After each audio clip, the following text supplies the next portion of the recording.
बड़े बुजुर्गों एवं मेरे प्यारे साथियों एवं नन्हे नन्हे बच्चों, आप सबको इस 69 स्वतंत्रता दिवस की हार्दिक शुभकामनाएं देता हूँ। आज बड़े हर्ष की बात है कि आज हम लोग सभी भारतीयों इस झंडे के नीचे एकत्रित होकर इस झंडे को फहरा रहे हैं। यह पर्व बहुत ही उत्साहपूर्ण है, जो कि हम लोग का देश जब अंग्रेजों के हाथों में गुलाम था, 2 वर्ष हमारे देश अंग्रेज के जंजीरों में बंधे हुए थे। उसके पश्चात मेरा देश अथक प्रयास और यहाँ के महान पुरुष एवं महान नारियों के संघर्ष बलिदान के पश्चात इस देश को पूर्ण आजादी 15 अगस्त 1947 ईस्वी को मिला था। सबसे पहले हमारे देश में अंग्रेज व्यापारी के उद्देश्य से आए थे, जो कि धीरे धीरे हमारे पूरे देश पर कब्जा कर लिया।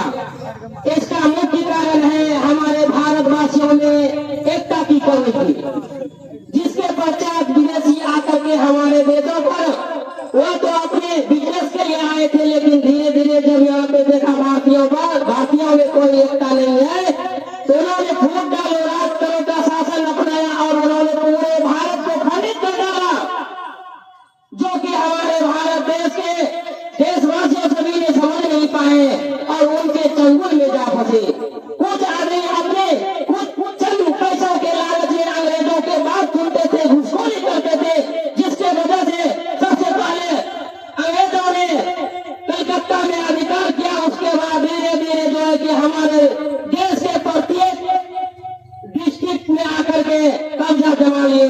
इसका मुख्य कारण है हमारे देश की गलत नीति।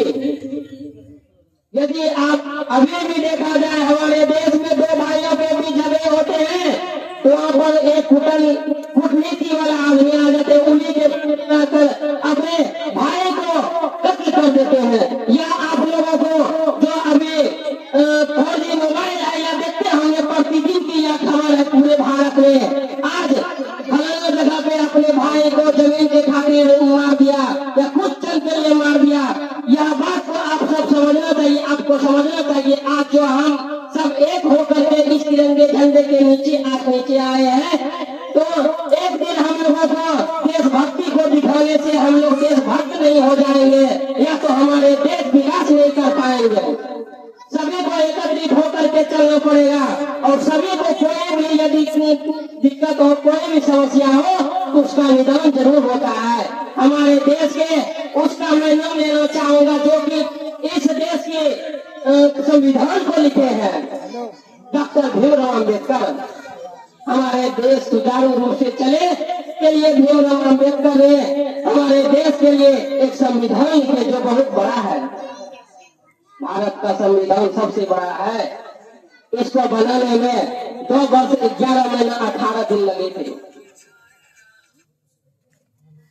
हमारे देश के नौजवान साथियों, यह बात को ध्यान दिया कीजिए, जबकि हमारा देश सबसे पहले क्रांतिकारी थे तो मंगल पांडे थे, जिन्होंने चिंगारियों से इस देश के लिए आंदोलन किया था। मंगल पांडे ने 1857 की क्रांति का पहला आंदोलन था, जब हमारे देश के पहला वीर देवमणि मंगल पांडे ने इस देश के क्रांति का बागडोर संभाला था, तो उसको सबसे पहले फांसी का आदेश दिया गया। अंग्रेज ने तरह से हम भारतीयों को डरा दे, लेकिन यहाँ पर एक से एक महापुरुष जन्म लिए। फिर जिन्होंने बोला, एक को मारोगे तो 1000 जन्म लेंगे, एक को मारोगे तो 1000 जन्म लेंगे। इसीलिए कहा गया है, तूफानों से शांत नहीं होते, तूफानों कभी शांत नहीं हो, और आंधियों से कभी तूफानों से कभी शांत नहीं होते, आंधियों से कभी डरते नहीं। जो डर जाते हैं उसका मुकाम कभी सफल नहीं होते, मुकाम कभी सफल नहीं होते। और इसके बाद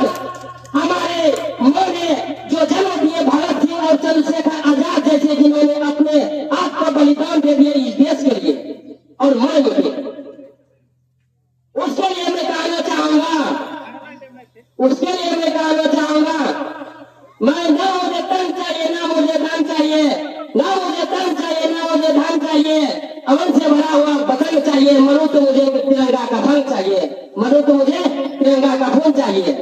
आज के इस समाज में कहा जाता है नारी क्या कर सकती है, नारी उस समय भी था, नारी आज भी है। नारी के चलते ही हम लोगों को देश आजाद हुआ था। जिस समय की हमारा लक्ष्मीबाई हमारी माँ के संबंधी जिन्होंने अंग्रेजों के विरुद्ध लड़ने के लिए अपने छोटे बच्चे को पीछे बांध करके लड़ाई लड़ी और वह अपनी जान की बिना परवाह किए हुए इस देश की आजादी के लिए लड़े। इसके लिए कहते हैं खूब लड़ी मर्दानी हुआ तो झांसी वाली रानी थी, खूब लड़ी मर्दानी हुआ तो झांसी वाली रानी थी। आज की नारियों कहते हैं हम तो नारी है, हम क्या कर सकते हैं, और नारी क्या नहीं कर सकते हैं।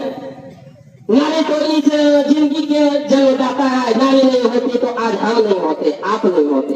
नारी के बदौलत संसार है। उसके लिए एक बार ताली आप लोग बजाइए जो नारी।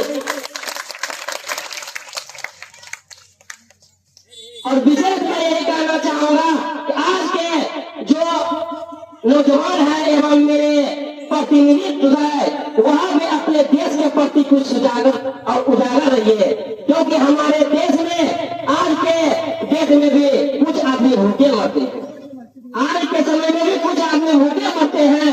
ऐसे परिस्थिति में जाने जो कि अमीर है या जो कुछ काम कर सकते हैं, तो वैसे आदमी को अपने समाज में देखना चाहिए वह किस परिस्थिति में है। आज यदि कहा जाए तो हमारा बिहार, भारत में से बिहार प्रत्येक साल हम लोग बाढ़ के चपेट में आते हैं। यह बात बिल्कुल सत्य है, क्योंकि अभी भी पानी आप सबके सामने मौजूद है। और जो कि हमारे किसान ने लाखों और 50,000 लगा करके अभी किसान खेती की और वह अभी पानी में चले गए। यह एक दिन की, एक वर्ष की नहीं है, यह प्रत्येक वर्ष का हालात है। यह इसमें सीओ कर्मचारी और जो प्रतिनिधि है उसको भी इस पर अमल करना चाहिए, या इस बात पर विचार करना चाहिए कि यहाँ पर कुछ किसानों को राहत के रूप में कुछ दिया जाए।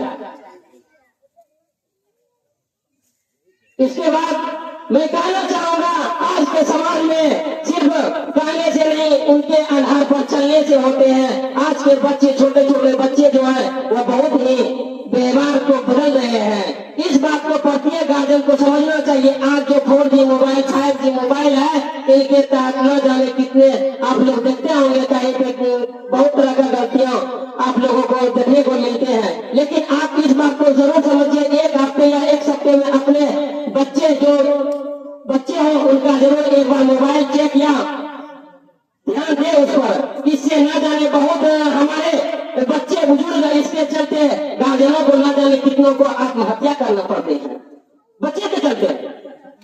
यह बात आप सबको समझना चाहिए। और इसके बाद मैं कहना चाहूंगा लास्ट में, मेरा आंखें बंद हो तो धरती हिंदुस्तान का, मेरा आंखें बंद हो तो धरती हिंदुस्तान का, आंखें खुले तो यादें हिंदुस्तान का, यादें हिंदुस्तान का। इसके बाद जय हिंद, जय भारत।